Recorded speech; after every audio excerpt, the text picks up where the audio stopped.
Welcome to what's been titled, on one hand, I think, Pain Day, and I think on Paul's talk, it's called the Day of Pain. My goal is to make sure you don't experience too much of either of those. And what I'd like to tell you about today is to give you sort of a very broad perspective about pain in just about 10 minutes or so. But pain in a much broader context, not just in the sense of from pleasant to very unpleasant pain, but in fact in the broader sense of the various sensory systems. Then Paul's going to tell you a little bit about one particular aspect of pain that's a little bit distant from what you're going to hear about the rest of the day. And then hopefully over the course of today, you'll begin to hear a little bit more from Mike Katerina in the first talk after Paul finishes about some of the molecular aspects that he's been doing that I think highlight some of the interesting aspects of pain that we've been interested in. And then throughout the day, you'll get to hear more about clinical aspects of pain, etc. So let me just begin by pointing out that the Center for Sensory Biology, of which I am one of the directors along with Paul, was really focused, not driven by a new grant proposal from NIH about studying a particular topic, but from a group of individuals at Hopkins interested in what had seemed, at least at some levels, to be very disparate areas of molecular neurobiology and broader problems in cell biology and molecular biology. And then came together and realized that by sharing our first expertise, sharing our particular techniques, and then finally sharing reagents and discoveries, we could both facilitate our research and, in addition, we could come up with some new ideas of experiments that led to some really, I think, quite unexpected findings. And I hope you'll see today a couple of aspects of that throughout this morning's talk. The sensory systems, good, I get to do it the old-fashioned way with the... There's one up here. Oh, there's one hiding. There's a little black thing here. Ah, there we go. Laser. Yeah. Great. So let me just begin by just pointing out to you what was the sensations that you're probably familiar with. And I'm going to point out to you here that these are mostly pleasant. This guy seems to be talking a little bit loud. But vision, smell, taste, touch, and hearing are the sort of classic sensory modalities that you all learned about as children. And at Hopkins, we are fortunate to have a very large group of people interested in these sensory modalities from a variety of approaches.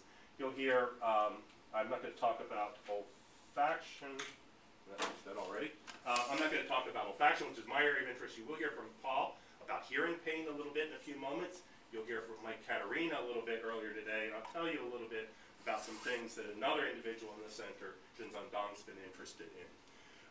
In particular, these are the sort of the pleasant modalities that we've been interested in. And these five senses, in the traditional view, provide information. And that's sort of the common thread of all sensory systems. They are how you interact with the outside world, how you learn about what the outside world is like, whether that is things that you see, smell, taste, hear, or touch. It's how you really have a sense of where you are in the world.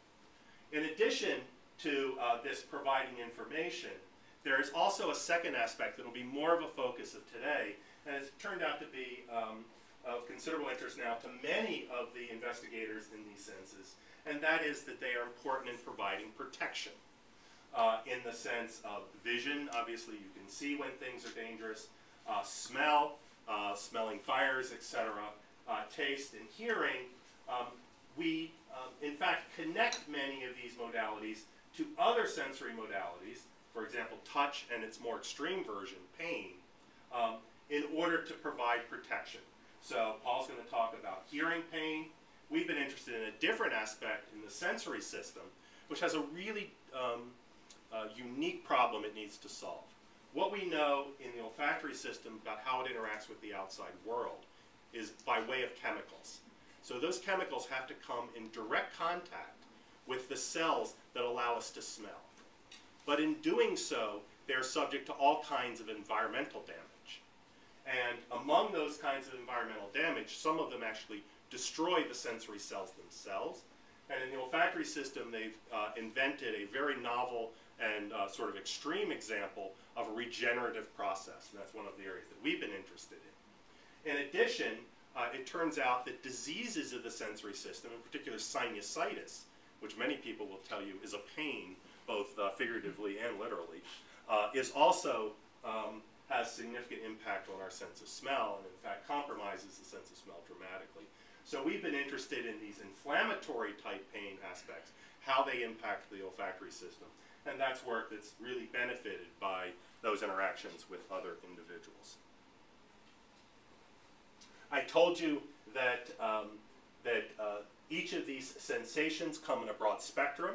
And in the example I showed you of those two hands touching each other, how we learn about the various subtle differences between a stroke and a touch and something that's a little bit more noxious, like an itch, and then the difference between how itch is sent to the brain and how pain, either acute pain or chronic pain, is sent to the brain, is something that we've been really interested in. How do you encode each of these different things? How are they different from each other? And then what can we learn about what induces them, and to a significant extent how we might be able to ameliorate some of them, the ones that sit on the right extreme, and perhaps enhance the ones that are the pleasant sensations on the left. Yeah? I want to back up just a minute. When Sure. you were talking about sinusitis, Yes. you mentioned an itis, an inflammation. Yes. To what extent are various modes of sensation at a small level inflammation in this? Derived from an inflammatory response. So in the case of sinusitis, let me just back up one slide. So in the case of sinusitis, that clearly is an inflammatory response that drives. Of the smell system?